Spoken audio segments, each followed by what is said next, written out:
Alright, welcome back everyone. Here's a look again at my miniature gravedigger. I'm just going to go over it with you a little bit in case you want to follow along, try and make your own, give you some helpful hints and ideas. So this is my own custom-made chassis, and if you search my files and folders, click on my icon, go to playlist and find WPL, you will find the whole complete series. I do this with all my vehicles, like 132nd, 124th, what have you.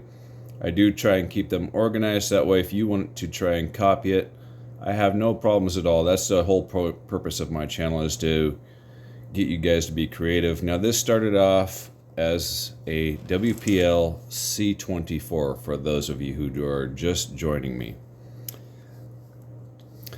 These tires, rims, chassis, and then the body I'll show later are actually toy grade, but it's a heavy duty plastic and it was kind of difficult to get it mounted to my custom made chassis, but the tires are very soft and squishy. Very nice for a toy grade.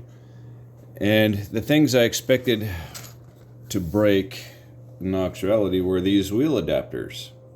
Right? I expected those to break or spin off or just round over, but that has not been the problem at all so far. Made a custom battery tray out of a very soft aluminum. As you can see, I folded it over and I got a nut and a screw poking through right there, right?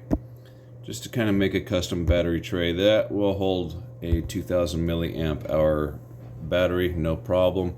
And if I wanted to relocate the receiver, I could relocate it somewhere up front and stick an even bigger battery in there. Maybe put a little Velcro down in here. Pardon me.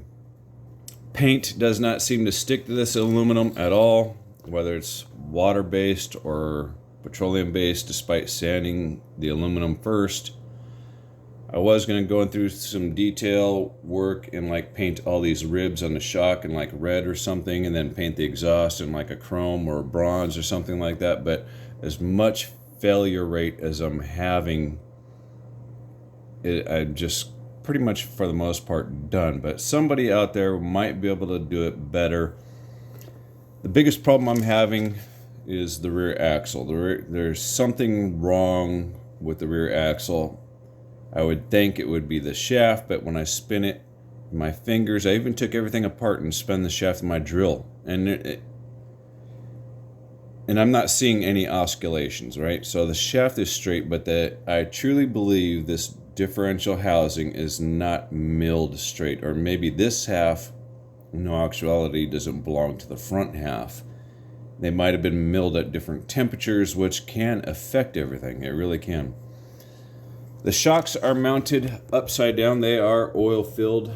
Probably better to leave it where it was. They are oil filled. They're mounted upside down intentionally to put more weight on the bottom side for a lower center of gravity.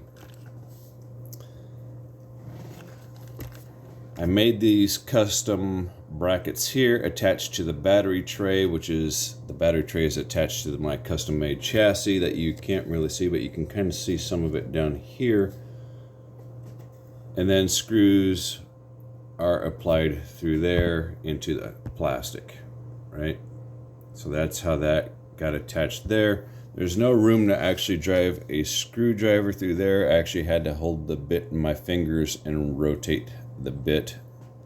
No screws end up going into the shocks there. That's the thickest part of the plastic. On the front side, I made a couple of clamps. They're just kind of very soft aluminum. They just kind of roll over. You can see that they don't attach to anything on the front. And then I made this centerpiece out of a scrap piece of aluminum. As you can see, there's already another hole in there. I just repurposed it and I bent it to fit this shape right here. So I found it best, from what I like, is for this roll bar or this roll cage assembly to sit right on top of the chassis and just slightly elevated on the rear, at least from my opinion. I've put the shocks at approximately a 45-degree angle from the horizon. That gives me the most amount of suspension travel. Right, and we're still not even bottomed out yet. But that gives me the most amount of suspension travel and the least amount of resistance. You want more resistance on your springs, put them more straight up and down. The motor is technically like a 130 to 180 sized motor. It is a 2430, right? 7,200 kV motor. I have had to put a very small motor pinion gear on there. Let's see if we can get a shot in on that. The wires might be in the way here. Let's move that wire out of the way. A very, very small pinion gear. That actually come out of a Tamiya slot car to work for that particular transmission. This transmission actually came out of the cheap Chinese knockoff series I did when I compared it against a Traxxas, which I think they stole those designs from.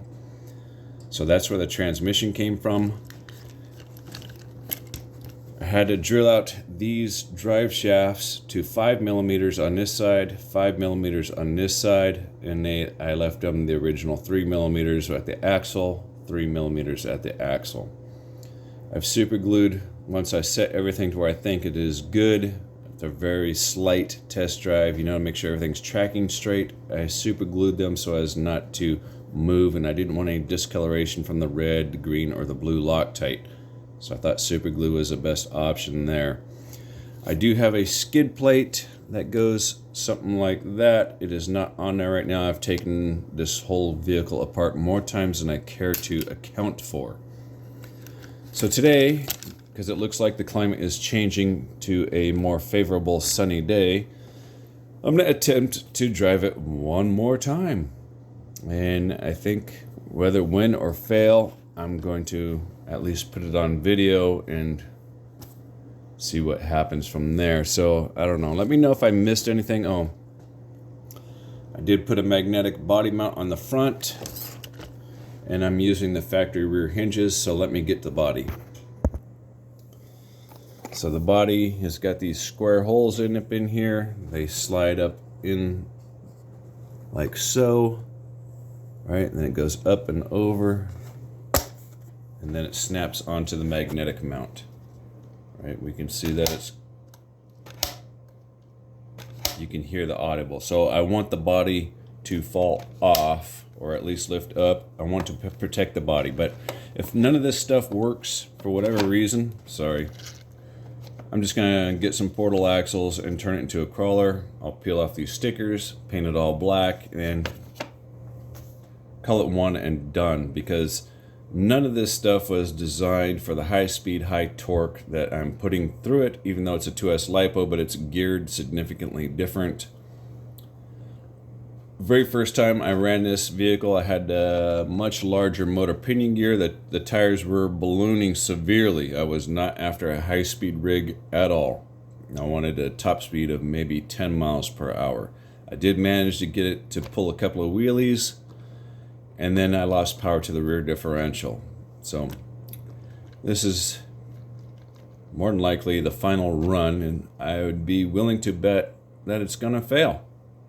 I'm not gonna show you the run right now because I'm waiting for it to warm up a little bit outside, charge one of my batteries, throw it in the back. I'll mount my cell phone to my controller, and then we'll see what happens. Other than that, hope you get inspired. I mean, even if you just wanted to make a crawler or use these tires on your WPL, it's all something. Have a good day.